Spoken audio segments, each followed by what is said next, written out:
जन्माद्यस्यतोऽन्वयादितरतश्चार्थेष्वभिज्ञस्वराट् तेने ब्रह्महृदारयः तेजो वारिमृदां यथा विनिमयो यत्र त्रिसर्गो मृषा धाम्ना स्वेन सदा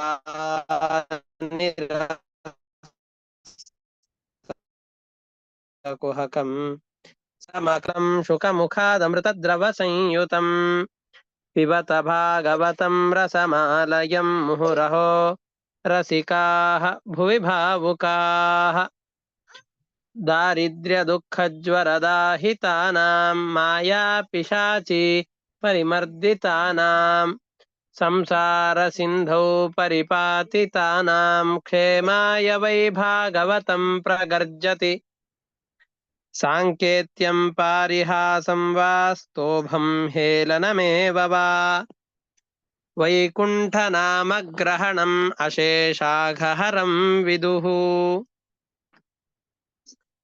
ಶ್ರೀಗುರುಭ್ಯೋ ನಮಃ. ಹರಿ ಓಂ. ನಾವು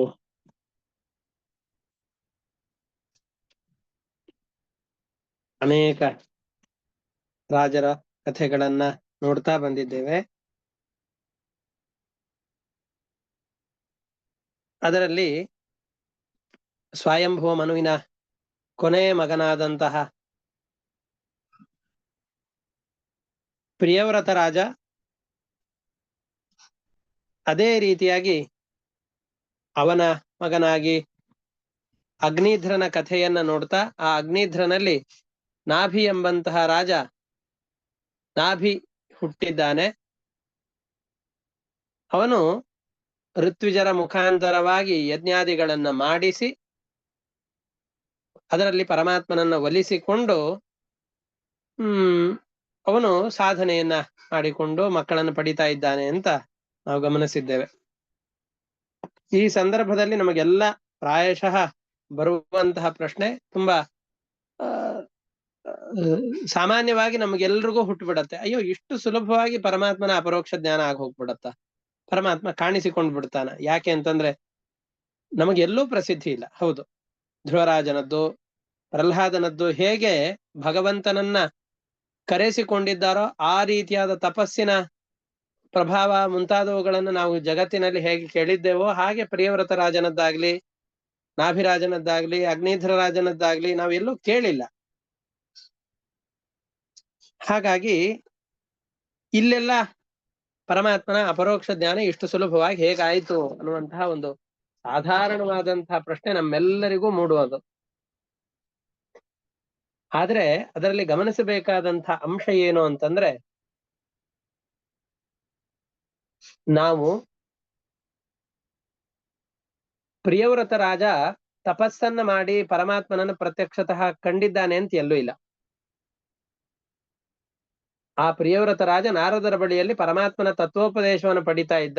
ಆವಾಗ ಚತುರ್ಮುಖ ಬ್ರಹ್ಮದೇವರೇ ಬಂದು ನೀನು ಸನ್ಯಾಸಿ ಆಗಬೇಡ, ಗೃಹಸ್ಥನಾಗು ಅಂತ ಹೇಳಿದ್ರು.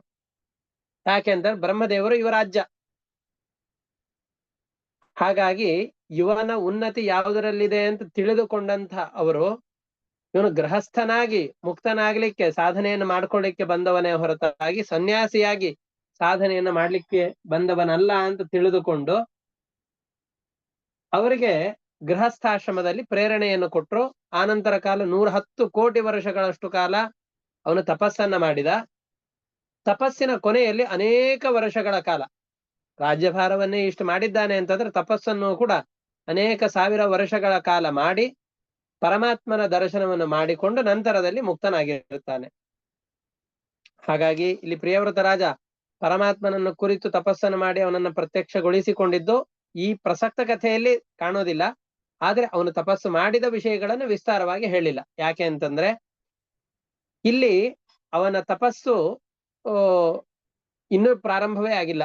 ಯಾವಾಗ ಯೌವನದಲ್ಲಿದ್ದಾಗ ಇನ್ನೇನು ನಾರದರ ಬಳಿಯಲ್ಲಿ ತತ್ವೋಪದೇಶವನ್ನು ಕೇಳಬೇಕು, ಆ ಸಂದರ್ಭದಲ್ಲಿ ಬ್ರಹ್ಮದೇವರ ಉಪದೇಶ ಆಯಿತು, ಗೃಹಸ್ಥಾಶ್ರಮಕ್ಕೆ ಬಂದು ಸೇರಿದ್ದಾನೆ. ಇನ್ನ ಅಗ್ನಿಧ್ರ ರಾಜ ಮುಂತಾದವರು ಎಲ್ಲರೂ ಕೂಡ ಭಗವಂತನನ್ನು ಉದ್ದೇಶಿಸಿಕೊಂಡು ತಪಸ್ಸನ್ನು ಮಾಡ್ತಾ ಇದ್ದಾರೆ, ಹೌದು. ಆದರೆ ಅಗ್ನಿಧ್ರ ರಾಜನು ಕೂಡ ದೊಡ್ಡ ತಪಸ್ಸನ್ನು ಮಾಡಿ ಪರಮಾತ್ಮನನ್ನು ಒಲಿಸಿಕೊಳ್ಳಿಲ್ಲ. ಉತ್ತಮ ಸಂತಾನ ಬೇಕು ಅಂತ ಬ್ರಹ್ಮದೇವರನ್ನ ಪ್ರಾರ್ಥನೆ ಮಾಡಿಕೊಂಡ್ರು. ಅದರಲ್ಲಿ ಅವರು ಎಷ್ಟು ಕಾಲ ತಪಸ್ಸನ್ನು ಆಚರಿಸಿದರೋ ಅದು ಯಾವುದರ ಬಗ್ಗೆಯೂ ವಿವರಣೆ ಕಾಣೋದಿಲ್ಲ.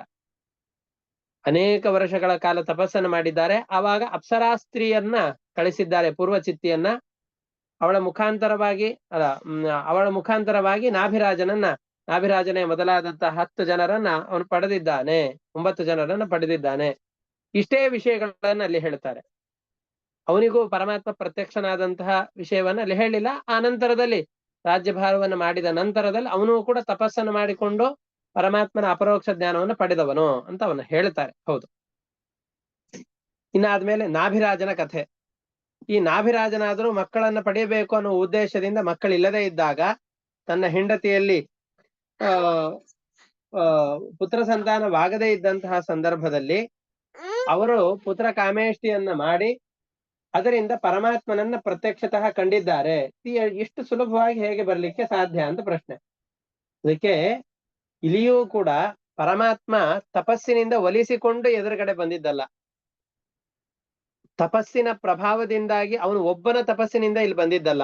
ಎಲ್ಲ ಋಷಿಮುನಿಗಳು ಕೂಡ ಪರಮಾತ್ಮನನ್ನ ಪ್ರಾರ್ಥನೆ ಮಾಡಿದಾಗ ಇವನ ಗರ್ಭದಲ್ಲಿ ಋಷಭರೂಪಿಯಾದಂತಹ ಪರಮಾತ್ಮ ಬಂದು ನಂತರದಲ್ಲಿ ಇವನ ವಂಶ ಅಭಿವೃದ್ಧಿ ಆಗಬೇಕು ಅನ್ನೋ ಕಾರಣದಿಂದ ದಶರಥನ ಜಾಗದಲ್ಲಿ ಇವನು ನಿಂತಿದ್ದಾನಷ್ಟೆ, ದಶರಥನಂತೆ.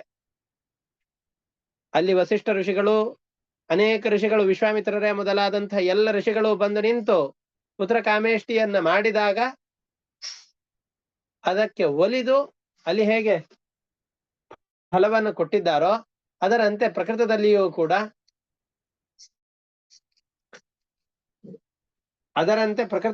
ಕೂಡ ಇಲ್ಲಿ ಯಾವುದೋ ಒಂದು ಫಲವನ್ನು ಉದ್ದೇಶವಾಗಿಟ್ಟುಕೊಂಡು ಮಾಡಿದ್ದೇ ಹೊರತಾಗಿ ಪ್ರಹ್ಲಾದರಾಜರಂತೆ ಅಥವಾ ಧ್ರುವ ಮಹಾರಾಜರಂತೆ ದೊಡ್ಡ ತಪಸ್ಸನ್ನು ಮಾಡಿಕೊಂಡು ಪರಮಾತ್ಮನನ್ನ ಒಲಿಸಿಕೊಂಡಿದ್ದಲ್ಲ. ಆಮೇಲೆ ನಾಭಿರಾಜನು ಕೂಡ ಕೊನೆಗೆ ತಪಸ್ಸನ್ನು ಮಾಡಿ ಮೋಕ್ಷವನ್ನು ಪಡಿತಾನೆ. ಆದರೆ ಅದು ಆ ತರದ ತಪಸ್ಸಲ್ಲ, ಅಂದ್ರೆ ಪರಮಾತ್ಮನನ್ನ ಕಾಣಬೇಕು ಅಂತ ಮಾಡಿದ ತಪಸ್ಸಲ್ಲ. ಇಲ್ಲಿ ಮಾಡಿದ ತಪಸ್ಸು ಯಾವ ತರದ್ದು ಅಂತಂದ್ರೆ ಪರಮಾತ್ಮನನ್ನ ನಾವು ಒಲಿಸಿಕೊಂಡು ಅವನಿಂದ ಈ ಫಲವನ್ನು ಪಡಿಬೇಕು ಅನ್ನೋ ಉದ್ದೇಶ. ಅದರಿಂದ ಈ ಸಂದರ್ಭದಲ್ಲಿ ಇವನ ಒಬ್ಬನ ಪ್ರಯತ್ನ ಅಲ್ಲ, ಎಲ್ಲ ಋಷಿಗಳ ವರದ ಬಲ, ಅವರ ತಪಸ್ಸಿನ ಬಲ, ಅವರ ಬಾಯಿ ಹರಕೆಯ ಬಲದಿಂದಾಗಿ ಪರಮಾತ್ಮ ಇಲ್ಲಿ ಪ್ರತ್ಯಕ್ಷನಾಗಿದ್ದಾನೆ.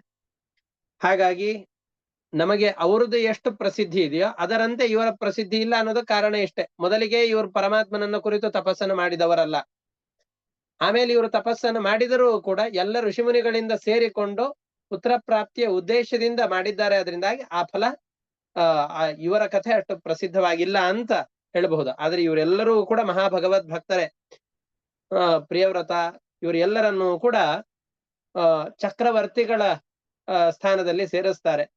19ನೇ ಅಥವಾ 20ನೇ ಕಕ್ಷೆಯಲ್ಲಿ ಸೇರುವಂತಹ ದೇವತೆಗಳ ಕರ್ಮಜ ದೇವತೆಗಳಿಗಿಂತ ಉತ್ತಮರಾದಂಥವ್ರು. ಆ ಕರ್ಮಜ ದೇವತೆಗಳು ಅಂತನೂ ಇದರಲ್ಲಿ ಕೆಲವೊಂದಿಷ್ಟು ಜನ ಸೇರ್ತಾರೆ. ಕರ್ಮದಿಂದಾಗಿ ದೇವತಾ ಪದವಿಯನ್ನು ಪಡೆದವರು, ಬಲಿ ಚಕ್ರವರ್ತಿ ಮುಂತಾದವರೆಲ್ಲರೂ ಕೂಡ ಅವರ ಗಣದಲ್ಲಿ ಇವರೆಲ್ಲರೂ ಕೂಡ ಸೇರೋದ್ರಿಂದಾಗಿ ಇವರ ಕಥೆಯನ್ನ ಇಷ್ಟು ಹೇಳ್ತಾ ಇದ್ದಾರೆ. ಹಾಗಾಗಿ ಇವರು ಇಷ್ಟು ಬೇಗನೆ ಹೇಗೆ ಪರಮಾತ್ಮನನ್ನು ಒಲಿಸಿಕೊಂಡ್ರು ಅಂತಿಲ್ಲ. ಇಲ್ಲಿ ಒಲಿಸಿಕೊಂಡ ವಿಚಾರ ಇಲ್ಲ. ಪರಮಾತ್ಮ ಬಂದು ಇವನಿಗೆ ಮೋಕ್ಷವನ್ನು ಕೊಟ್ಟಿದ್ದಾನೆ, ಅದು ಇಲ್ಲ. ಇಲ್ಲಿ ಬರೀ ತಾತ್ಕಾಲಿಕವಾದಂತಹ ಪುತ್ರ ಪ್ರಾಪ್ತಿಯಾದಿ ಫಲಗಳನ್ನು ಕೊಟ್ಟಿದ್ದಾರೆ. ನಂತರದಲ್ಲಿ ಅವರು ಸಾಧನೆಯನ್ನು ಮಾಡಿ ಪರಮಾತ್ಮನ ಅಪರೋಕ್ಷ ಜ್ಞಾನವನ್ನು ಪಡೆದಿದ್ದಾರೆ. ಅವು ಬೇರೆ ಪುರಾಣಗಳಲ್ಲೆಲ್ಲ ಇದೆ. ಇಲ್ಲಿ ಇಷ್ಟನ್ನೇ ವಿಷಯಗಳನ್ನ ನಿರೂಪಣೆ ಮಾಡ್ತಾ ಇದ್ದಾರೆ. ಈ ಕಥೆಯನ್ನ ಹೇಳುವ ಸಂದರ್ಭದಲ್ಲಿ ಆ ನಾಭಿರಾಜನ ಪತ್ನಿಯಾದಂತಹ ಮೇರುದೇವಿಯಲ್ಲಿ ಪರಮಾತ್ಮ ತನ್ನ ಒಂದು ಕಲೆಯಿಂದ, ಒಂದು ಅಂಶದಿಂದಾಗಿ ಅವತಾರ ಮಾಡ್ತಾ ಇದ್ದಾನೆ ಅಂತ ನಿನ್ನೆ 3ನೇ ಅಧ್ಯಾಯದ ಕೊನೆಯ ಭಾಗದಲ್ಲಿ ಹೇಳಿದ್ವಿ. ಬರ್ಹಿಷಿ ತಸ್ಮಿನ್ನೇವಂ ವಿಷ್ಣುರಾತ ಭಗವಾನ್ ಪರಮರ್ಷಿಭಿಃ ಪ್ರಸಾದಿತಃ ನಾಭೇಃ ಪ್ರಿಯಚಕೀರ್ಷಯ ತದವರೋಧಜನೆ ಮೇರುದೇವ್ಯಾಂ ಧರ್ಮಾನ್ ದರ್ಶಯಿತು ಕಾಮಃ ವಾತರಶನಾನಾಂ ಋಷೀಣಾಂ ಊರ್ಧ್ವಮಂಥಿನಾಂ ಶುಕ್ಲಯ ತನುವ ಅವತತಾರ. ಇವ್ರು ಯಾಕೆ ಇಲ್ಲಿ ಹುಟ್ಟುತ್ತಾ ಇದ್ದಾರೆ, ಪರಮಾತ್ಮ ಯಾಕೆ ಹುಟ್ಟುತ್ತಾ ಇದ್ದಾನೆ ಅನ್ನೋ ಒಂದು ಪ್ರಶ್ನೆ ಬರುತ್ತೆ. ಆ ಪ್ರಶ್ನೆಗೂ ಇಲ್ಲಿ ಉತ್ತರವನ್ನು ಕೊಡ್ತಾ ಇದ್ದಾರೆ. ಯಜ್ಞದಲ್ಲಿ ಮಹರ್ಷಿಗಳಿಂದಾಗಿ ಬಹಳವಾಗಿ ಸ್ತೋತ್ರ ಮಾಡಿದ್ರಿಂದ ಒಲಿಸಲ್ಪಟ್ಟವನು ಪರಮಾತ್ಮ. ಬರೀ ನಾಭಿರಾಜನದ್ದಷ್ಟೇ ವಿಷಯ, ಅವನದಷ್ಟೇ ಪ್ರಭಾವ ಇಲ್ಲಿಲ್ಲ. ಈ ರೀತಿಯಾಗಿ ಒಲಿದಂತಹ ಪರಮಾತ್ಮ ಜ್ಞಾನಿಗಳಾದಂಥವರು, ಸನ್ಯಾಸಿಗಳಾದಂತಹ ಪರಮಹಂಸ ಸನ್ಯಾಸಿಗಳು ಅಂತ ಯಾರಿದ್ದಾರೋ ಇಂತಹ ಸನ್ಯಾಸಿಗಳ ಜೀವನ ಧರ್ಮವನ್ನು ಜಗತ್ತಿಗೆ ತೋರಿಸಿಕೊಡ್ಬೇಕು. ಪರಮಾತ್ಮ ಇಲ್ಲಿ ಋಷಭ ರೂಪಿಯಾಗಿ ಹುಟ್ಟಿದವನು ಯಾಕೆ ಅಂತಂದ್ರೆ ಒಂದು ದೊಡ್ಡ ರಾಜ್ಯಭಾರವನ್ನು ಮಾಡಬೇಕು, ಭರತ ಮುಂತಾದಂತಹ ಮಕ್ಕಳನ್ನ ಭೂಮಿಗೆ ಕೊಡಬೇಕು, ಅದರ ಮುಖಾಂತರವಾಗಿ ಭಾರತ ವರ್ಷವನ್ನ ನಿರ್ಮಾಣ ಮಾಡಬೇಕು, ಅದು ಬೇರೆ ವಿಷಯ. ಅಷ್ಟೇ ಅಲ್ಲ, ಸನ್ಯಾಸಿಗಳ ಜೀವನ ಹೇಗಿರಬೇಕು, ಪರಮಹಂಸ ಸನ್ಯಾಸಿಗಳ ಜೀವನ ಧರ್ಮ ಹೇಗಿದೆ ಅಂತ ತೋರಿಸಿಕೊಡುವ ಉದ್ದೇಶದಿಂದ ನಾಭಿರಾಜನಿಗೆ ಮಕ್ಕಳೂ ಇಲ್ಲ, ಎಲ್ಲ ಋಷಿಗಳಿಂದ ಸೇರಿಕೊಂಡು ಅರ್ಚನೆ ಮಾಡ್ತಾ ಇದ್ದಾನೆ.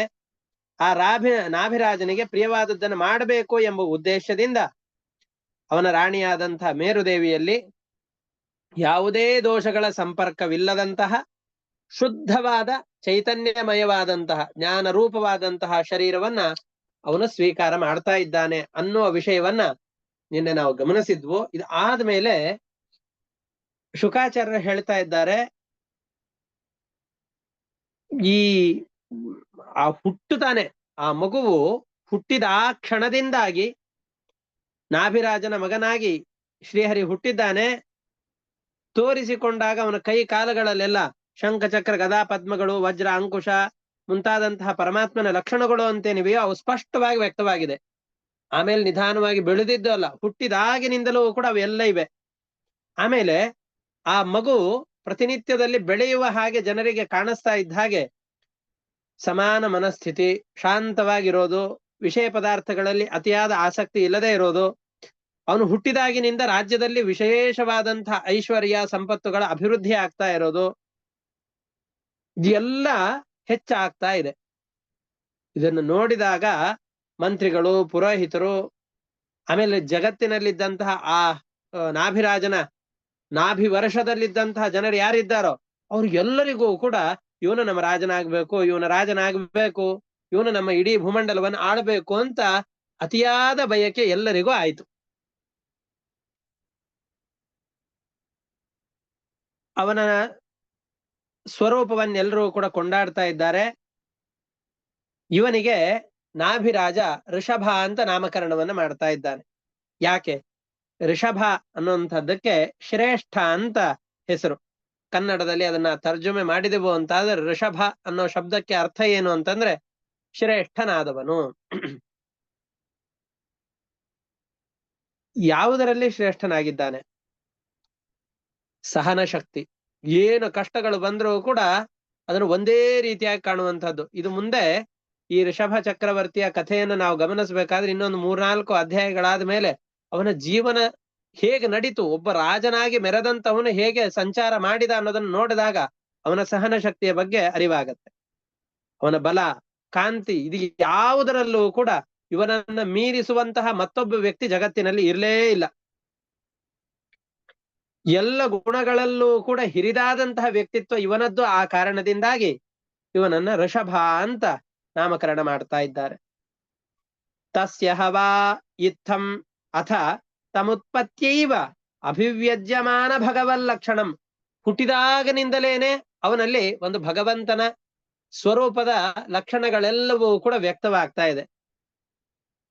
ಸಾಮ್ಯ, ಅವು ಯಾವುದದು ಭಗವಂತನ ಲಕ್ಷಣ? ಸಾಮ್ಯ, ಉಪಶಮ, ವೈರಾಗ್ಯ, ಐಶ್ವರ್ಯ, ಮಹಾವಿಭೂತಿಭಿ ಅನುದಿನಂ ಏಧಮಾನ ಅನುಭಾವಂ ಪ್ರಕೃತಯಃ ಪ್ರಜಾಃ ಬ್ರಾಹ್ಮಣಾಃ ದೇವತಾಶ್ಚ ಅವನಿತಳ ಸಮವನಾಯ ಅತಿತರಾಂ ಜಗೃಧುಹು. ಎಲ್ಲ ರಾಜ್ಯದಲ್ಲಿದ್ದಂತಹ ಪ್ರಜೆಗಳು, ಅವ್ರು ಯಾರೇ ಆಗಿರ್ಲಿ, ಬ್ರಾಹ್ಮಣರಾಗಿರ್ಲಿ, ಕ್ಷತ್ರಿಯರಾಗಿರ್ಲಿ, ಮಂತ್ರಿಗಳಾಗಿರ್ಲಿ, ಮತ್ತೊಬ್ಬರಾಗಿರ್ಲಿ, ಇಂಥ ರಾಜ ನಮ್ಮ ಭೂತಲಕ್ಕೆ ಬೇಕು ಅಂತ ಎಲ್ಲರೂ ಕೂಡ ಇವನು ರಾಜನಾಗೋದನ್ನ ಕಾಯ್ತಾ ಇದ್ದಾರೆ. ಅವನ ಕಾಂತಿಯಿಂದ, ಅವನ ಬಲದಿಂದಾಗಿ ಸರಿಸಮಾನರಾದಂತಹ ಮತ್ತೊಬ್ಬ ವ್ಯಕ್ತಿಗಳು ಯಾರೂ ಇರ್ಲಿಲ್ಲ. ಅದರಿಂದಾಗಿ ಅನ್ವರ್ಥವಾದಂತಹ ನಾಮಕರಣವನ್ನ ನಾಭಿರಾಜ ಇವನಿಗೆ ಮಾಡ್ತಾ ಇದ್ದಾನೆ. ತಸ್ಯ ಹವಾ ಇತ್ತಂ ವರ್ಷಮಣ ವರೀಯಸ ಬೃಹತ್ ಶ್ಲೋಕೇನ ಓಜಸಾ ಬಲೇನ ಶ್ರಿಯಾ ಯಶಸ ವೀರ್ಯ ಶೌರ್ಯಾಭ್ಯಾಂಚ ಪಿತಾ ಋಷಭ ಇತಿ ಈದೃಂನಾಮ ಚಕಾರ. ಎಲ್ಲ ಗುಣಗಳಿಂದಾಗಿ ಅನ್ವರ್ಥವಾದಂತಹ ಹೆಸರನ್ನ ಪಡೆದಂತಹ ಇವನಿಗೆ ಋಷಭ ಅಂತ ನಾಮಕರಣವನ್ನು ಮಾಡ್ತಾ ಇದ್ದಾರೆ. ಎಲ್ಲರೂ ಕೂಡ ಅವನಿಗೆ ಋಷಭ ಋಷಭ ಅಂತ ನಾಮಕರಣವನ್ನು ಮಾಡ್ತಾ ಇದ್ದಾರೆ. ಈ ಋಷಭನ ಪ್ರಭಾವ ಎಂತಹದ್ದು? ಒಮ್ಮೆ ಇವನು ಋಷಭ ಪರಮಾತ್ಮನ ಅವತಾರವೇ ಅಂತ ಗೊತ್ತಿಲ್ಲ ಇಂದ್ರನಿಗೆ. ಇಂದ್ರನಿಗೆ ಒಮ್ಮೆ ಅಹಂಕಾರ ಬಂದು, ಇವನ ರಾಜ್ಯ ಇಷ್ಟೆಲ್ಲ ಸಂಪದ್ಭರಿತವಾಗಿದೆ, ಸ್ವಲ್ಪವಾದ್ರೂ ಇವನ ರಾಜ್ಯದಲ್ಲಿ ಬರಗಾಲ ಬರುವ ಹಾಗೆ ಮಾಡಿದರೆ ಆಯ್ತು ಅಂತ ಯೋಚನೆ ಮಾಡಿ ಅವನು ಮಳೆಯನ್ನ ಸುರಿಸೋದನ್ನ ಕಡಿಮೆ ಮಾಡಿದ್ದಾನೆ. ಪರಮಾತ್ಮ ಅಂತ ತಿಳಿದಿಲ್ಲ, ಯಾರೋ ಒಬ್ಬ ರಾಜ ಬಂದು ಇಷ್ಟು ವೈಭವಯುತವಾಗಿ ಜೀವನವನ್ನ ನಡೆಸ್ತಾ ಇದ್ದಾನೆ, ಅವನ ರಾಜ್ಯ ಎಲ್ಲ ಇಷ್ಟು ಸುಭೀಕ್ಷವಾಗಿದೆ ಅಂತಂದ್ರೆ ಈ ರಾಜನಿಗೆ ಸ್ವಲ್ಪ ಸೊಕ್ಕು ಬಂದಿರಬೇಕು, ಆ ಸೊಕ್ಕನ್ನು ಮುರಿದರಾಯಿತು ಅಂತಂದುಕೊಂಡು ಮಳೆಯನ್ನೇ ಸುರಿಸ್ತಿಲ್ಲ ಇಂದ್ರ. ಮಳೆ ಒಂದು ಬರ್ಲಿಲ್ಲ ಅಂತಂದು ಹೇಳಿದ್ರೆ ಇಡೀ ಜೀವನದಲ್ಲಿರುವಂತಹ ಚಕ್ರ ಸ್ಥಗಿತವಾಗಿ ಹೋಗ್ಬಿಡತ್ತೆ. ಮಳೆ ಇಲ್ಲ ಅಂದ್ರೆ ಬೆಳೆ ಇಲ್ಲ, ಬೆಳೆ ಇಲ್ಲ ಅಂತಂದ್ರೆ ದೇವತೆಗಳ ಉದ್ದೇಶದಿಂದ ಯಜ್ಞ ಯಾಗಾದಿಗಳಾಗೋದಿಲ್ಲ, ಯಜ್ಞ ಯಾಗಾದಿಗಳಾಗದ ಹೊರತು ದೇವತೆಗಳಿಗೆ ಸಂತೃಪ್ತಿ ಇಲ್ಲ, ದೇವತೆಗಳಿಗೆ ಸಂತೃಪ್ತಿ ಇಲ್ಲದ ಹೊರತು ಪ್ರಜೆಗಳಿಗೆಲ್ಲ ವಿಶೇಷವಾದ ಸಂಪತ್ತು ಬರೋದಿಲ್ಲ. ಪ್ರಜೆಗಳಿಗೆ ಸಂಪತ್ತಿಲ್ಲ ಅಂತಂದ್ರೆ ಮತ್ತೆ ಬರಗಾಲ, ದೇವತೆಗಳಿಗೆ ಅತೃಪ್ತಿ, ಮಳೆ ಇಲ್ಲ, ಮಳೆ ಇಲ್ಲ ಅಂತಂದ್ರೆ ಬೆಳೆ ಇಲ್ಲ. ಇದೇ ರೀತಿಯಾಗಿ ಈ ಚಕ್ರ ನಿರಂತರವಾಗಿ ಬರುತ್ತೆ, ರಾಜ್ಯವೆಲ್ಲವೂ ಕೂಡ ಹಾಳಾಗಿ ಹೋಗಿಬಿಡುತ್ತೆ. ಇಂದ್ರ ಹಾಗಾದ್ರೆ ಇವನ ರಾಜ್ಯವನ್ನು ಸ್ವಲ್ಪ ಪೀಡಿಸಿದರಾಯ್ತು ಅಂತ ಯೋಚನೆ ಮಾಡಿಕೊಂಡು ಮಳೆಯನ್ನು ಸುರಿಸೋದನ್ನ ತನ್ನ ಕೆಲಸವನ್ನು ಮಾಡ್ಲಿಲ್ಲ. ಪರಮಾತ್ಮ ಇವನಿಗೆ ಯಾವ ವಿಷಯವನ್ನು ಹೇಳಿಲ್ಲ, ಏನು ಅದಕ್ಕೆ ಪ್ರತಿಕ್ರಿಯೆಯೂ ಇಲ್ಲ. ನೀನು ಮಳೆಯನ್ನು ಸುರಿಸ್ಲಿಲ್ಲ ಅಂದ್ರೆ ಏನಾಯ್ತು, ನಾನೇ ಮಳೆಯನ್ನು ಸುರಿಸ್ತೇನೆ, ನೀನಷ್ಟೇ ಏನು ಜಗತ್ತಿಗೆ ಮಳೆಯನ್ನು ಸುರಿಸೋದು ಅಂತಂದುಕೊಂಡು ಪರಮಾತ್ಮನೇ ತನ್ನ ಸ್ವಭಾವವಾದಂತಹ ಶಕ್ತಿಯಿಂದ, ಸ್ವಾಭಾವಿಕವಾದಂತಹ ಶಕ್ತಿಯಿಂದಾಗಿ ಮಳೆಯನ್ನ ಸುರಿಸ್ತಾ ಇದ್ದಾನೆ. ಅದು ಹೇಗೆ? ನಾವು ಉಪನಿಷತ್ತಿನಲ್ಲಿ ಮಂತ್ರಗಳನ್ನು ಗಮನಿಸ್ತೇವೆ. ಭೀಷಾಸ್ಮಾದ್ವಾತಃ ಪವತೆ ಭೀಷೋದೇತಿ ಸೂರ್ಯಃ ಭೀಷಾಸ್ಮಾದಗ್ನಿಶ್ಚೇಂದ್ರಶ್ಚ ಮೃತ್ಯುರ್ಧಾವತಿ ಪಂಚಮ ಇತಿ. ಭೀಷಾ ಅಸ್ಮಾದ್ ವಾತಃ ಪವತೆ, ಪರಮಾತ್ಮನ ಹೆದರಿಕೆಯಿಂದ ಜಗತ್ತಿನಲ್ಲಿ ವಾಯುವಿಗೆ ಪ್ರವಾಹ ವಾಯು ನಿರಂತರವಾಗಿ ಸುತ್ತುತ್ತಾ ಇದ್ದಾನೆ.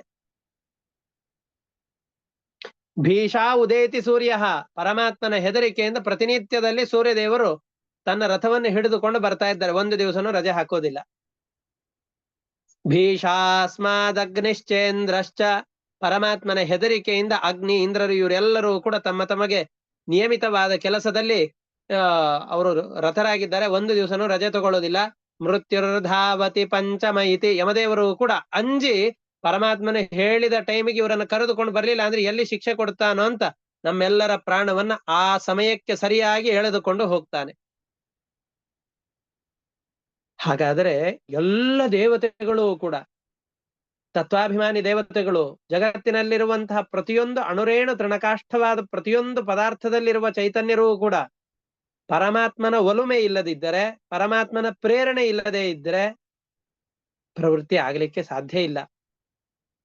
ಹಾಗಿದ್ದಾಗ ಇಂದ್ರದೇವರು ಇಲ್ಲದ ಹೊರತು ಜಗತ್ತಿನಲ್ಲಿ ಮಳೆಯೇ ಆಗಲಾರದು ಅಂತ ಅವನಿಗೇನು ಭ್ರಾಂತಿ ಇತ್ತು, ಆ ಎಲ್ಲ ಭ್ರಾಂತಿಯನ್ನು ಇಳಿಸಿಬಿಟ್ಟ. ಎರಡು ಸಂದರ್ಭಗಳನ್ನು ನಾವು ಗಮನಿಸಬೇಕು. ಇಲ್ಲಿ ಮಳೆಯನ್ನೇ ಸುರಿಸದೇ ಇದ್ದಾಗ ತನ್ನ ಸ್ವಭಾವ ಸಾಮರ್ಥ್ಯದಿಂದ ನೀನಿಲ್ಲದೆ ಹೋದರೂ ಕೂಡ ಮಳೆ ಬರುವ ಸಾಮರ್ಥ್ಯ ಇದೆ ಅಂತ ತಿಳಿಸಿಕೊಟ್ಟು ಅವನ ಅಹಂಕಾರವನ್ನು ಮುರಿದ. ಕೃಷ್ಣಾವತಾರದಲ್ಲಿ 7-8 ವರ್ಷದ ಬಾಲಕನಾದಾಗ ಗೋವರ್ಧನ ಪರ್ವತವನ್ನು ಎತ್ತಿ ಎಷ್ಟೇ ಮಳೆಯನ್ನು ಸುರಿಸಿದರೂ ಜಗತ್ತನ್ನು ನಾಶ ಮಾಡ್ಲಿಕ್ಕೆ ಸಾಧ್ಯ ಇಲ್ಲ ಅಂತ ಜಗತ್ತಿಗೆ ತೋರಿಸಿಕೊಟ್ಟ. ಇಂದ್ರನ ಅಹಂಕಾರವನ್ನು ಮುರಿದ 2 ಬಾರಿ. ಒಂದು, ನಾನು ಮಳೆಯನ್ನು ಸುರಿಸೋದಿಲ್ಲ ಅನ್ನೋ ಸಂದರ್ಭದಲ್ಲಿ ಮಳೆಯನ್ನು ಸುರಿಸಿದ. ಮಳೆಯನ್ನು ಸುರಿಸಿ ನಾನು ಇಡೀ ಜಗತ್ತನ್ನು ಕೊಚ್ಚಿ ಹೋಗುವ ಹಾಗೆ ಮಾಡ್ತೇನೆ, ನನ್ನನ್ನು ಉದ್ದೇಶಿಸಿ ಯಜ್ಞ ಯಾಗಾದಿಗಳನ್ನ ಮಾಡದೇನೆ ನೀವು ಪರ್ವತಕ್ಕೆ ಅರ್ಚನೆಯನ್ನು ಮಾಡ್ತಾ ಇದ್ದೀರಿ, ನನ್ನ ತಿರಸ್ಕಾರವನ್ನು ಮಾಡ್ತಾ ಇದ್ದೀರಿ, ಹಾಗಾಗಿ ಇಡೀ ನಂದ ಗೋಕುಲವನ್ನೇನೆ ಕೊಚ್ಚಿಕೊಂಡು ಹೋಗ್ತೇನೆ ಅಂತ ಇಂದ್ರದೇವರು ಚೆನ್ನಾಗಿ ಮಳೆಯನ್ನು ಸುರಿಸಿದಾಗ, ಮುಸಲಧಾರೆ ಅಂತ ಕರೀತಾರೆ, ಒನಕೆಯಷ್ಟು ಗಾತ್ರದ ದೊಡ್ಡ ದೊಡ್ಡ ಹನಿಗಳನ್ನ ಮಳೆ ರೀತಿಯಲ್ಲಿ ಸುರಿಸಿದರೆ ಅದು ಯಾವುದಕ್ಕೂ ಕೂಡ ಅಂಜದೇನೆ ತನ್ನ ಕಿರುಬೆರಳಿನ ತುದಿಯಿಂದಾಗಿ ಗೋವರ್ಧನಗಿರಿಯನ್ನ ಎತ್ತಿ ಗೋವಳರೆಲ್ಲರನ್ನೂ ಕೂಡ ಕಾಯ್ದಿದ್ದಾನೆ. ಮಳೆ ಬರದೇ ಇದ್ದಾಗ ಮಳೆಯನ್ನ ಸುರಿಸಿ ಜಗತ್ತನ್ನ ರಕ್ಷಣೆ ಮಾಡಿದ್ದಾನೆ. ಮಳೆ ಬಂದಾಗ ಆ ಮಳೆಯಿಂದ ಜಗತ್ತು ನಾಶವಾಗದೇ ಇರೋ ಹಾಗೆಯೂ ಕೂಡ ಪರ್ವತವನ್ನು ಎತ್ತಿ ರಕ್ಷಣೆ ಮಾಡಿದ್ದಾನೆ. ಅದನ್ನ ಇಲ್ಲಿ ಹೇಳ್ತಾ ಇದ್ದಾರೆ. ಯಸ್ಯ ಹಿ ಇಂದ್ರ ಸ್ಪರ್ಧಮಾನಃ ಭಗವಾನ್ ವರ್ಷೆ ನವವರ್ಷ. ವರ್ಷಾಕಾಲದಲ್ಲಿ ಯಾವುದೋ ಬೇಸಿಗೆ ಕಾಲದಲ್ಲಿ ಮಳೆ ಬರ್ಲಿಲ್ಲ ಅಂತಂದು ಹೇಳಿದ್ರೆ ಅದಕ್ಕೆ ಯಾರು ಯೋಚನೆ ಮಾಡೋದಿಲ್ಲ. ಮಳೆಗಾಲ, ಮಳೆ ಬರಬೇಕಾದಂತಹ ಸಂದರ್ಭ, ಇಂದ್ರನ ಕರ್ತವ್ಯ ಸರಿಯಾದ ಕಾಲಕ್ಕೆ ಮಳೆಯನ್ನು ತಂದುಕೊಡೋದು. ಈಗಲ್ಲ, ಕೃತಯುಗ, ತ್ರೇತಾಯುಗ, ದ್ವಾಪರ ಯುಗದಲ್ಲಿ. ಯಾಕೆಂದ್ರೆ ಆವಾಗಿನ ಕಾಲದಲ್ಲಿ ದೇವತೆಗಳೆಲ್ಲ ಸರಿಯಾದ ಟೈಮಿಗೆ ಮಳೆ ಬೆಳೆ ಇವುಗಳನ್ನು ಕೊಡ್ತಾ ಇದ್ರು. ಅವರಿಗೆ ಕಟ್ಟಬೇಕಾದ ಟ್ಯಾಕ್ಸ್ ಅನ್ನು ಜನರೆಲ್ಲರೂ ಕೂಡ ಕಟ್ತಾ ಇದ್ರು. ಅದಕ್ಕೆ ಈಗ ದೇವತೆಗಳ ಉದ್ದೇಶದಿಂದ ಕರ್ಮಗಳನ್ನು ಮಾಡೋದಿಲ್ಲ, ಹಾಗಾಗಿ ಮಳೆಗಳಲ್ಲಿ ವ್ಯತ್ಯಾಸವಾಗುತ್ತೆ. ಇವರ ಕಾಲದಲ್ಲಿ ಎಲ್ಲ ಧರ್ಮಾಚರಣೆ ಸರಿ ಇದ್ದಾಗ ದೇವತೆಗಳು ತಮ್ಮ ಕಾರ್ಯವನ್ನು ಮಾಡಲೇಬೇಕು. ಅದು ವರ್ಷಾಕಾಲದಲ್ಲಿ ಮಳೆಯನ್ನು ಸುರಿಸದೇ ಇದ್ದಾಗ ತದವಧಾರ್ಯ ಭಗವಾನ್ ಋಷಭದೇವ ಯೋಗೇಶ್ವರ ಪ್ರಸಹ್ಯ ಆತ್ಮಯೋಗ ಮಾಯೆಯ ಸ್ವವರ್ಷಂ ಆಂಜನಾಭಂ ನಾಮ ಅಭ್ಯವರ್ಷೀತ್. ತನ್ನಿಂದ ನಿಯಮಿತವಾದಂತಹ ತನ್ನ ಆಳ್ವಿಕೆಗೆ ಒಳಪಟ್ಟಂತಹ ಆಂಜನಾಭ ಅಂತ ಏನು ಭಾಗ ಇತ್ತೋ ಆ ಇಡೀ ಆಂಜನಾಭವನ್ನ ಇವನು ಮಳೆಯಿಂದ ತೋಯಿಸಿದ. ಗಮನಿಸಬೇಕಾದಂತಹ ಅಂಶ, ನಾಭಿರಾಜ ಆಳ್ವಿಕೆ ಮಾಡ್ತಾ ಇದ್ದಂಥದ್ದಕ್ಕೆ ನಾಭಿವರ್ಷ ಅಂತ ಹೆಸರಿತ್ತು ಮೊದಲಿಗೆ. ಆ ನಾಭಿರಾಜನಿಗೆ ಋಷಭ ಮಗನಾಗಿ ಹುಟ್ಟಿದ. ಋಷಭ ರೂಪಿಯಾದಂತಹ ಪರಮಾತ್ಮನ ವರ್ಣ ಕಾಡಿಗೆಯಂಥ ಕಪ್ಪು ಬಣ್ಣ, ಲಕ್ಷಣವಾದಂತಹದ್ದು, ಅವಲಕ್ಷಣ ಅಲ್ಲ ಅದು. ಕಪ್ಪಾದಂತಹ ಬಣ್ಣ ಇವನದ್ದು ಇತ್ತು, ಅದರಿಂದಾಗಿ ಅಂಜನ ಅಂತ ಕರೀತಾರೆ. ಅಂಜನ ಅಂತಂದ್ರೆ ಸಂಸ್ಕೃತದಲ್ಲಿ ಕಾಡಿಗೆ. ಅಂಜನಾಭ ಅಂತ ಇವನಿಗೆ ಹೆಸರು. ಇವನ ರೂಪವನ್ನು ನೋಡಿ ಇವನಿಗೆ ಹೆಸರಿಟ್ಟಿದ್ದು ಅಂಜನಾಭ ಅಂತ. ಈ ಅಂಜನಾಭ ಎಂಬ ಹೆಸರಿನ ಋಷಭರೂಪಿಯಾದ ಪರಮಾತ್ಮ ಆಳ್ವಿಕೆಯನ್ನು ಮಾಡಿದ್ದು ಆ ಕಾರಣದಿಂದ ನಾಭಿರಾಜ ಆಳ್ವಿಕೆ ಮಾಡ್ತಾ ಇದ್ದಂತಹ ನಾಭಿವರ್ಷಕ್ಕೆ ಆಂಜನಾಭ ವರ್ಷ ಅಂತ ಹೆಸರು ಬಂತು. ಅಂತಹ ಆಂಜನಾಭವೆಂಬಂತಹ ತನ್ನ ದೇಶದಲ್ಲಿ ತನ್ನ ಸಾಮರ್ಥ್ಯದಿಂದ, ಅಯ್ಯೋ ಇಂದ್ರ ಈ ರೀತಿಯಾಗಿ ಮಾಡ್ತಾ ಇದ್ದಾನೆ, ನನ್ನ ಸಾಮರ್ಥ್ಯದ ಅರಿವಿಲ್ಲ, ನಾನು ಯಾರು ಎಂಬಂಥ ಅರಿವು ಅವನಿಗಿಲ್ಲ ಅಂತ ತಿಳಿದುಕೊಂಡು ಚೆನ್ನಾಗಿ ತನ್ನ ಸಾಮರ್ಥ್ಯದಿಂದ ಮಳೆ ಬರುವ ಹಾಗೆ ಮಾಡಿದ. ಯಾರ ಮರ್ಜಿಯನ್ನು ಹಿಡಿಲೇ ಇಲ್ಲ. ಇವನು ಮಳೆಯನ್ನು ಸುರಿಸಬೇಕು ಅಂತ ಕಾಯಲಿಲ್ಲ.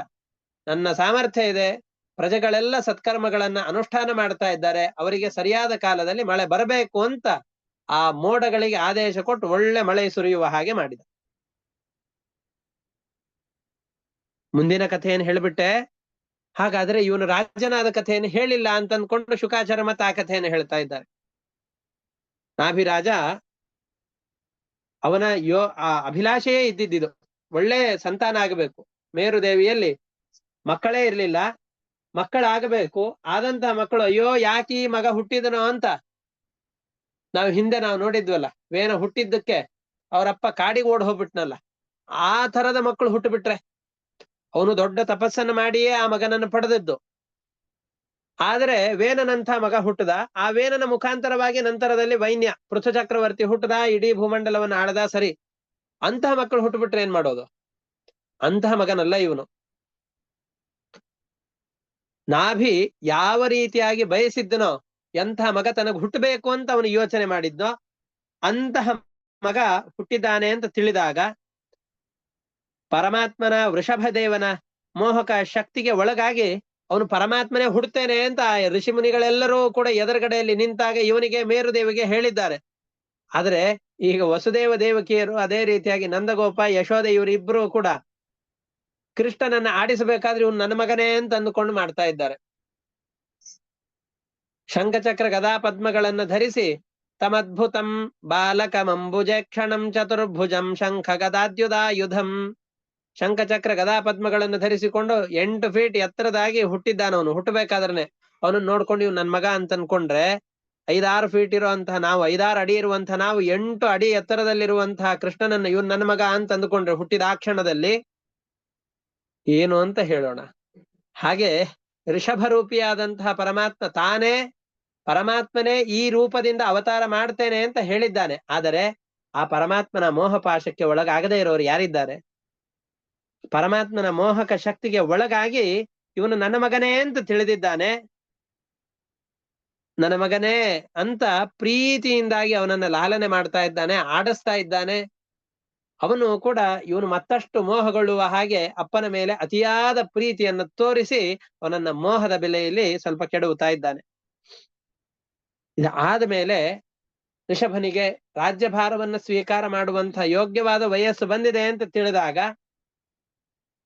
ಪ್ರಜೆಗಳೆಲ್ಲರ ಅಭಿಪ್ರಾಯವನ್ನ ಆಲಿಸಿ ಇವನು ರಾಜ್ಯಭಾರವನ್ನು ಮಾಡ್ಲಿಕ್ಕೆ ಸಮರ್ಥನಾಗಿದ್ದಾನೆ, ಇವನೇ ರಾಜನಾಗಬೇಕು ಅನ್ನುವ ಆಸೆ ಪ್ರಜೆಗಳಿಗೆಲ್ಲರಿಗೂ ಇದೆ ಅನ್ನೋದನ್ನ ತಿಳಿದುಕೊಂಡು ಇವನಿಗೆ ಪಟ್ಟಾಭಿಷೇಕವನ್ನು ಮಾಡಿ ತಾನು ತನ್ನ ಹೆಂಡತಿಯಾದಂತಹ ಮೇರುದೇವಿಯ ಜೊತೆಯಲ್ಲಿ ಬದರಿಕಾಶ್ರಮಕ್ಕೆ ಹೋಗಿ ಬಹಳ ತಪಸ್ಸನ್ನು ಮಾಡಿ ನರನಾರಾಯಣ ರೂಪಿಯಾದಂತಹ ಪರಮಾತ್ಮನನ್ನು ನಿರಂತರವಾಗಿ ಉಪಾಸನೆ ಮಾಡ್ತಾ ಆ ಪರಮಾತ್ಮನ ಮಹಿಮೆಗಳನ್ನು ತಿಳಿದುಕೊಂಡು ಮುಂದೆ ತನ್ನ ಲೋಕವನ್ನ ಪಡಿತಾ ಇದ್ದಾನೆ ಅಂತ ಹೇಳ್ತಾ ಇದ್ದಾರೆ. ಇಂತಹ ನಾಭಿರಾಜನ ಕಥೆಯನ್ನ, ಅವನ ಮಹಿಮೆಯನ್ನು ಯಾರು ತಾನೇ ವರ್ಣಿಸ್ಲಿಕ್ಕೆ ಸಾಧ್ಯ? ಯಾಕೆ ಅಂತಂದ್ರೆ ಮನುಷ್ಯರಾಗಿ ಹುಟ್ಟಿದಾಗ ಉತ್ತಮರಾದಂತಹ ಮಕ್ಕಳು ಹುಟ್ಟೋದೇ ದೊಡ್ಡ ಸಮಸ್ಯೆ. ಅಂತ ಮಕ್ಕಳು ಹುಟ್ಟೋದೇ ಅಪರೂಪದಲ್ಲಿ ಅಪರೂಪ. ಅಂತಹ ಮಕ್ಕಳು ಹುಟ್ಟಿದಾಗ ಅದರಲ್ಲೂ ಪರಮಾತ್ಮನನ್ನೇ ಮಗನನ್ನಾಗಿ ಪಡಿಬೇಕು ಅಂತಾದರೆ ಆ ನಾಭಿರಾಜನ ಸಾಧನೆ ಎಷ್ಟಿರಬೇಕು? ಅವನ ಶುದ್ಧ ಕರ್ಮಗಳಿಗೆ ಸಾಕ್ಷಿ ಏನು ಅಂತಂದ್ರೆ ಅವನು ಪಡೆದಂತಹ ಸಂತಾನ. ನಾಭಿರಾಜನ ಶುದ್ಧ ಕರ್ಮಗಳು ಅವನು ಮಾಡಿದಂತಹ ನಿಷ್ಕಲ್ಮಶವಾದಂತಹ ಭಕ್ತಿಗೆ ಒಂದು ಸಾಕ್ಷಿ ಯಾವುದು ಅಂತಂದ್ರೆ ಅವನು ಪಡೆದಂತಹ ಋಷಭರೂಪಿಯಾದಂತಹ ಪರಮಾತ್ಮ. ಹಾಗಾಗಿ ಈ ನಾಭಿರಾಜನ ಮಹಿಮೆಯನ್ನ ನಮ್ಮಂತಹ ಸಾಮಾನ್ಯ ಜನರು ಏನು ಹೇಳಲಿಕ್ಕೆ ಸಾಧ್ಯ? ಯಾಕೆ ಅಂತಂದ್ರೆ ಇದು ಇಷ್ಟೇ ಅಲ್ಲದೇನೆ ನಾಭಿರಾಜನಷ್ಟು ಬ್ರಾಹ್ಮಣರ ಪ್ರೀತಿ ಪಾತ್ರನಾದಂತಹ ರಾಜನನ್ನ ನಾವು ಎಲ್ಲೂ ಕಾಣ್ಲಿಕ್ಕೆ ಸಾಧ್ಯ ಇಲ್ಲ.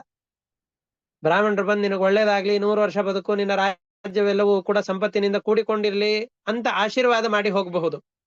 ಆದ್ರೆ ನಾಭಿರಾಜನ ಮೇಲಿದ್ದಂತಹ ಅವರ ವಿಶ್ವಾಸ ನಾಭಿರಾಜನನ್ನ ಪರಮಾತ್ಮನ ಸಾಕ್ಷಾತ್ ಕಾಣಬೇಕು ಅನ್ನುವ ಉದ್ದೇಶದಿಂದ ತಮ್ಮ ಮಂತ್ರದ, ತಮ್ಮ ತಪಸ್ಸಿನ ಪ್ರಭಾವದಿಂದ ಪರಮಾತ್ಮನನ್ನೇ, ವೈಕುಂಠವಾಸಿಯಾದ ಪರಮಾತ್ಮನನ್ನೇ ಭೂಲೋಕಕ್ಕೆ ಕರೆಸಿ ಆ ಪರಮಾತ್ಮನ ದರ್ಶನವಾಗುವ ಹಾಗೆ ಮಾಡಿದ್ದಾರೆ. ಇಷ್ಟು ಬ್ರಾಹ್ಮಣ ಪ್ರಿಯನಾದಂತಹ ನಾಭಿರಾಜನನ್ನ ಮತ್ಯಾರು ತಾನೇ ವರ್ಣಿಸ್ಲಿಕ್ಕೆ ಸಾಧ್ಯ ಅಂತ ಹೇಳ್ತಾ ಇದ್ದಾರೆ. ನಾಭಿಸ್ತು ಯಥಾಭಿಲಷಿತಂ ಸುಪ್ರಜಾಸ್ತ್ವಂ ಅವಬುದ್ಧ್ಯ ಪ್ರಮೋದ ಭರ ವಿಹ್ವಲಃ ಗದ್ಗದಾಕ್ಷರಯ ಗಿರಾ ಸ್ವೈರಂ ಗೃಹೀತ ನರಲೋಕ ಸಮಾನ ಧರ್ಮಂ ಭಗವಂತಂ ಪುರಾಣ ಪುರುಷಂ ಮಾಯಾವಿಲಸಿತ ಮತಿಃ ವತ್ಸ ತಾತ ಇತಿ ಸಾನುರಾಗಂ ಉಪಲಾಳಯನ್ ಪರಾಂ ನಿರ್ವೃತ್ತಿಂ ಉಪಗತಃ. ನಾಭಿಯು ಕೂಡ ಪರಮಾತ್ಮನನ್ನು ಒಲಿಸಿಕೊಂಡು ಮಕ್ಕಳನ್ನು ಪಡಿಬೇಕು ಅಂತ ಪ್ರಯತ್ನ ಪಟ್ಟಿದ್ದು ಸಾರ್ಥಕವಾಯಿತು ಅಂತ ತಿಳಿದುಕೊಂಡು ಬಹಳ ಸಂತೋಷದಿಂದಾಗಿ ಕಂಠವೆಲ್ಲವೂ ಗದ್ಗದವಾಗಿದೆ. ಮಗ ಹುಟ್ಟಿದ್ದಾನೆ, ಅಪರೂಪಕ್ಕೊಬ್ಬನು ಮಗ ಹುಟ್ಟಿದ್ದಾನೆ ಅಂತ ತಿಳಿದುಕೊಂಡು ತಪಸ್ಸಿನ ಪ್ರಭಾವದಿಂದಾಗಿ, ಋಷಿ ಮುನಿಗಳ ಮಂತ್ರದ ಪ್ರಭಾವದಿಂದಾಗಿ, ಪರಮಾತ್ಮನ ಅನುಗ್ರಹದಿಂದಾಗಿ ಪರಮಾತ್ಮನೇ ಜನಿಸಿದ್ದಾನೆ ಅಂತ ತಿಳಿದುಕೊಂಡು ಮತ್ತೆ ಕ್ಷಣಕಾಲದಲ್ಲಿ ಆ ಎಲ್ಲ ಜ್ಞಾನವೂ ಕೂಡ ಮರೆಯಾಗಿ ನರಲೋಕ ಸಮಾನ ಧರ್ಮಂ ಭಗವಂತಂ ಪುರಾಣ ಪುರುಷಂ, ಮನುಷ್ಯರ ಆಕಾರದಂತೆಯೇ ಕೈಕಾಲು ಅವಯವಗಳೆಲ್ಲವೂ ಕೂಡ ಪರಮಾತ್ಮನಿಗೂ ಕಾಣಿಸ್ತಾ ಇದೆ. ಹಾಗೆಯೇ ಅಲ್ಲ ಅದು.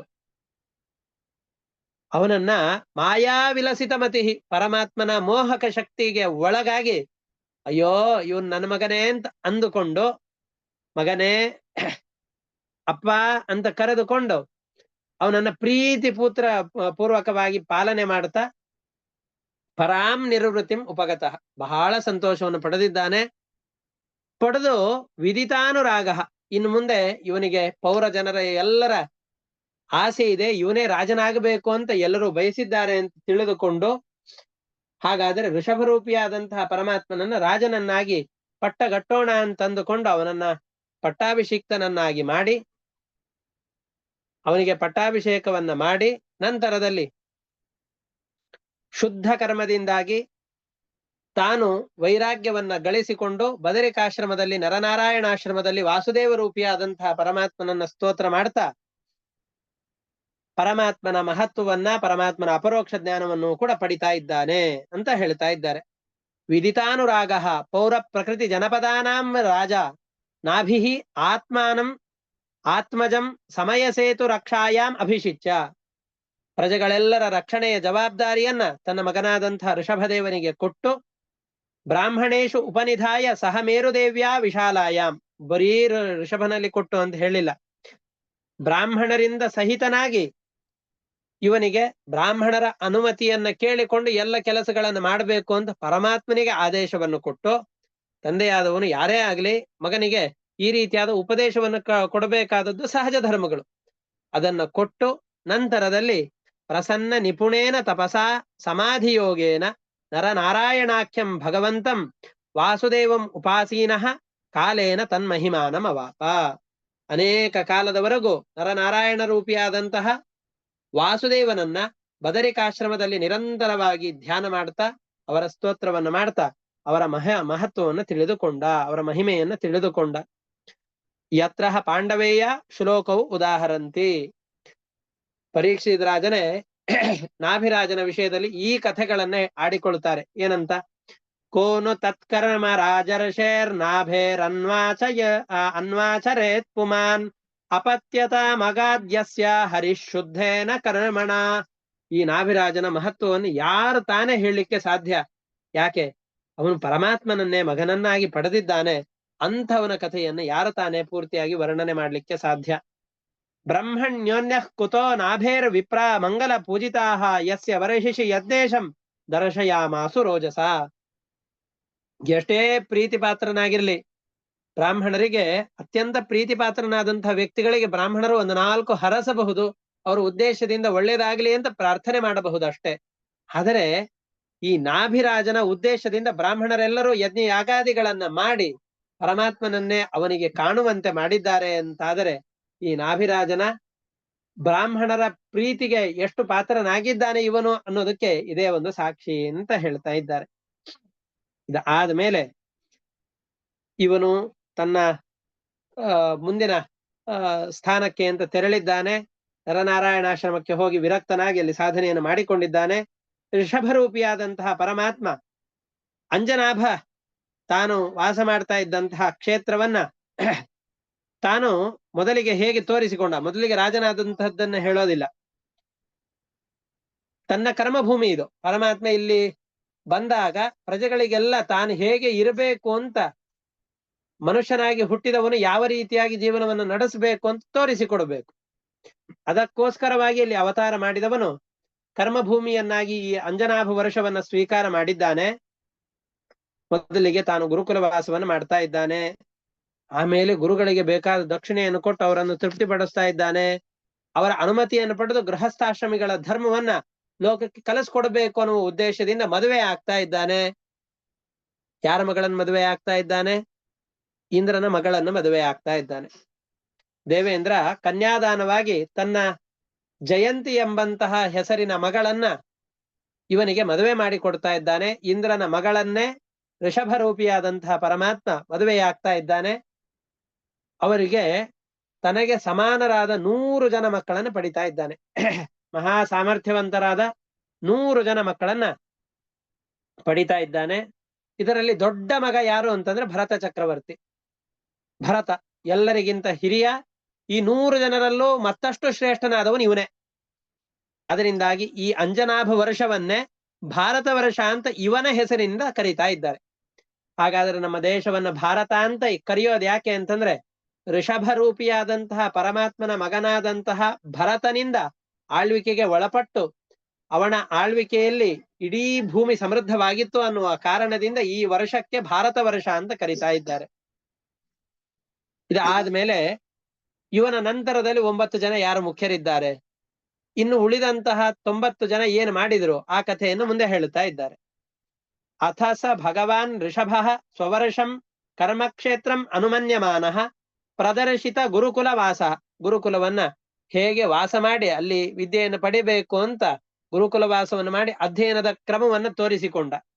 ಉಪಲಬ್ಧವರೈಹಿ ಗುರುಭಿ ಅನುಜ್ಞಾತಃ, ಗುರುಗಳಿಗೆ ಆನಂತರದಲ್ಲಿ ಗುರುದಕ್ಷಿಣೆ ಮುಂತಾದವುಗಳನ್ನು ಕೊಟ್ಟು ಅವರ ಅನುಜ್ಞೆಯನ್ನು ಪಡೆದು ಗೃಹಮೇಧಿನಾಂ ಧರ್ಮಾನ್ ಅನುಶಿಕ್ಷಮಾಣಃ, ಗೃಹಸ್ಥರ ಧರ್ಮಾಚರಣೆಯನ್ನ ಜಗತ್ತಿಗೆ ತೋರಿಸಿಕೊಡ್ಬೇಕು. ಅದಕ್ಕೋಸ್ಕರವಾಗಿ ಜಯಂತ್ಯಾಂ ಇಂದ್ರದತ್ತಾಯಾಂ ಉಭಯ ಲಕ್ಷಣಂ ಧರ್ಮಂ ಸಮಾಮ್ನಾಯ ಆಮ್ನಾತಂ ಅಭಿಯುಂಜನ್ ಆತ್ಮಜಾನ್ ಆತ್ಮ ಸಮಾನಾನಾಂ ಶತಂ ಜನಯಾಮಾಸ.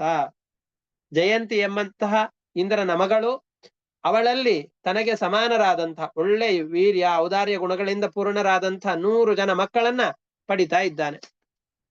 ಯೇಷಾಂ ಖಲು ಸಹ ಮಹಾಯೋಗಿ ಭರತೋ ಜ್ಯೇಷ್ಠ ಶ್ರೇಷ್ಠ ಗುಣ ಆಸೀತ್ ಏನ ಇದಂ ವರ್ಷಂ ಭಾರತಮಿತಿ ವ್ಯಪದಿಶಂತಿ.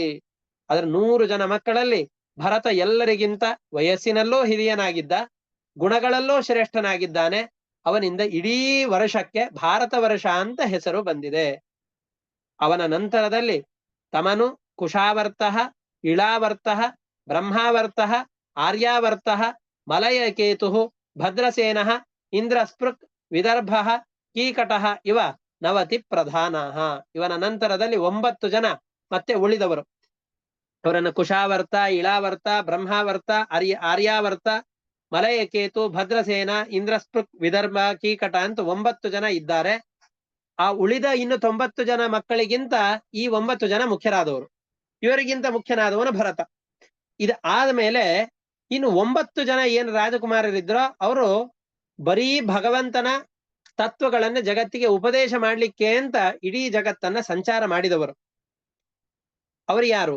ಕವಿರ ಹರಿರಾಂತರಿಕ್ಷ ಪ್ರಬುದ್ಧ ಪಿಪ್ಪಲಾಯನಃ ಆವಿರ್ಹೋತ್ರೋಥ ದ್ರುಮಿಲಃ ಚಮಸಃ ಕರಭಾಜನಃ ಇತಿ ಭಾಗವತ ಧರ್ಮ ದರ್ಶನಾಃ ನವ ಮಹಾಭಾಗವತಾಃ ತೇಷಾಂ ಸುಚರಿತಂ ಭಗವನ್ ಮಹಿಮೋಪಬ್ರಹ್ಮಿತಂ ವಾಸುದೇವ ನಾರದ ಸಂವಾದ ರೂಪಾಂ ಉಪಶಮಾಯನಂ ಉಪರಿಷ್ಟಾದ್ ವರ್ಣಯಿಷ್ಯಾಮಃ. ಈ 9 ಜನ ಇಡೀ ಜಗತ್ತಿನಲ್ಲಿ ಸಂಚಾರ ಮಾಡಿ ಯಾರು? ಕವಿ, ಹರಿ, ಅಂತರಿಕ್ಷ, ಪ್ರಬುದ್ಧ, ಪಿಪ್ಪಲಾಯನ, ಆವಿರ್ಹೋತ್ರ, ದ್ರುಮಿಲ, ಚಮಸ, ಕರಭಾಜನ ಅಂತ 9 ಜನ ಏನಿದ್ದಾರೋ ಈ 9 ಜನರು ಕೂಡ ಜಗತ್ತಿನಲ್ಲಿ ಧರ್ಮ ಪ್ರಚಾರಕ್ಕೋಸ್ಕರ ಅಂತ ನಿಂತವರು.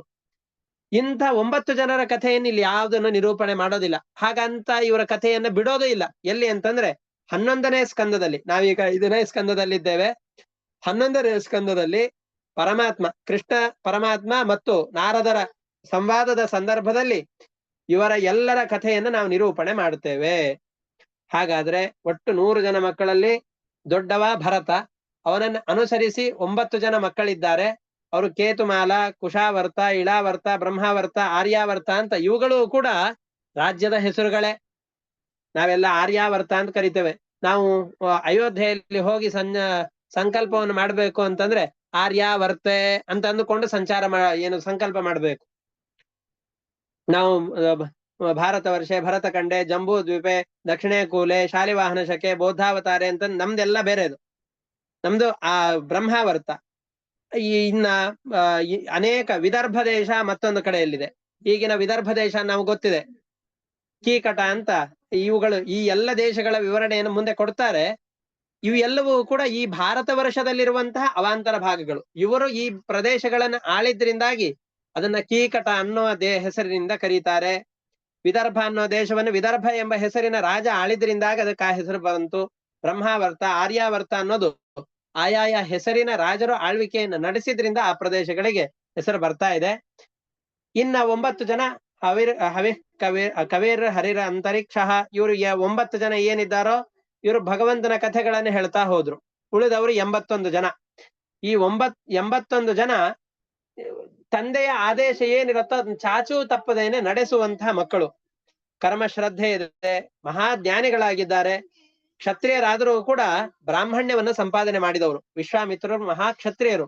ಆದ್ರೆ ತಮ್ಮ ತಪಸ್ಸಿನಿಂದ ಬ್ರಾಹ್ಮಣ್ಯವನ್ನು ಹೇಗೆ ಸಂಪಾದನೆ ಮಾಡಿದ್ದಾರೋ ಅಂತಹ ಬ್ರಹ್ಮ ಜ್ಞಾನವನ್ನ ಸಂಪಾದನೆ ಮಾಡಿದಂತಹ ವ್ಯಕ್ತಿಗಳು ಈ 81 ಜನ ಅಂತ ಹೇಳ್ತಾ ಇದ್ದಾರೆ. ಯವೀಯಾಂಸಃ ಏಕಾಶೀತಿ ಜಾಯಂತೇಯಾಃ ಪಿತುಃ ಆದೇಶಕರಾಃ ಮಹಾಶಾಲೀನಾಃ ಮಹಾಶ್ರೋತ್ರಿಯಾಃ ಯಜ್ಞಶೀಲಾಃ ಕರ್ಮಶ್ರದ್ಧಾಃ ಬ್ರಾಹ್ಮಣಾಃ ಬಭೂವಹೋ. ಕರ್ಮಗಳಲ್ಲಿ ಅತಿಯಾದ ಶ್ರದ್ಧೆಯನ್ನು ವಹಿಸಿ ತಂದೆಯ ಆದೇಶವನ್ನ ಚಾಚೂ ತಪ್ಪದೇನೆ ಪಾಲಿಸುವಂತ ಇವರು ಲೋಕದಲ್ಲಿ ಪ್ರಸಿದ್ಧರಾಗಿದ್ದಾರೆ, ಬ್ರಾಹ್ಮಣ್ಯವನ್ನ ಸಂಪಾದನೆ ಮಾಡಿದ್ದಾರೆ ಅಂತ ಇಲ್ಲಿ ಹೇಳ್ತಾ ಇದ್ದಾರೆ. ಆದ್ಮೇಲೆ ಈ ಮುಂದೆ ಋಷಭರೂಪಿಯಾದಂತಹ ಪರಮಾತ್ಮ ಸನ್ಯಾಸವನ್ನ ಸ್ವೀಕಾರ ಮಾಡಬೇಕು ಅಂತ ಬಯಸಿ ತನ್ನ ಮಕ್ಕಳಾದಂತಹ ಭರತನೇ ಮೊದಲಾದಂತಹ ಎಲ್ಲರನ್ನು ಕೂಡಿಸಿಕೊಂಡು ಅವರಿಗೆ ತತ್ವೋಪದೇಶವನ್ನು ಕೊಡ್ತಾನೆ. ತಾನು ಸನ್ಯಾಸಾಶ್ರಮವನ್ನು ಧರಿಸಿ ಇಡೀ ಜಗತ್ತನ್ನ ಸಂಚಾರ ಮಾಡ್ತಾನೆ. ಆ ಋಷಭರೂಪಿಯಾದಂತಹ ಪರಮಾತ್ಮನ ಸಂಚಾರವೇ ಅದ್ವಿತೀಯವಾದಂತಹದ್ದು, ಮತ್ತೊಂದು ಮೋಹಕವಾದಂತಹ ಶಾಸ್ತ್ರಗಳ ಹುಟ್ಟಿಗೂ ಕೂಡ ಕಾರಣವಾಗಿದೆ. ಅಂತಹ ಕಥೆಗಳೆಲ್ಲವನ್ನು ಕೂಡ ಮುಂದೆ ನಿರೂಪಣೆ ಮಾಡ್ತಾರೆ. ಅದನ್ನು ಮುಂದಿನ ಪಾಠದಲ್ಲಿ ನೋಡೋಣ ಅಂತ ಹೇಳ್ತಾ ಇವತ್ತಿನ ಪಾಠವನ್ನು ಮುಕ್ತಾಯ ಮಾಡ್ತಾ ಇದ್ದೇನೆ. ಹರಯೇ ನಮಃ. ಶ್ರೀಕೃಷ್ಣ ಅರ್ಪಣಮಸ್ತು. ಅನೇನ ಭಾವಿ ಯತ್ ಪುಣ್ಯಂ ತೇನ ಪ್ರೀಣಾತು ಕೇಶವಃ. ಹರಯೇ ನಮಃ. ಶ್ರೀಕೃಷ್ಣ ಅರ್ಪಣಮಸ್ತು.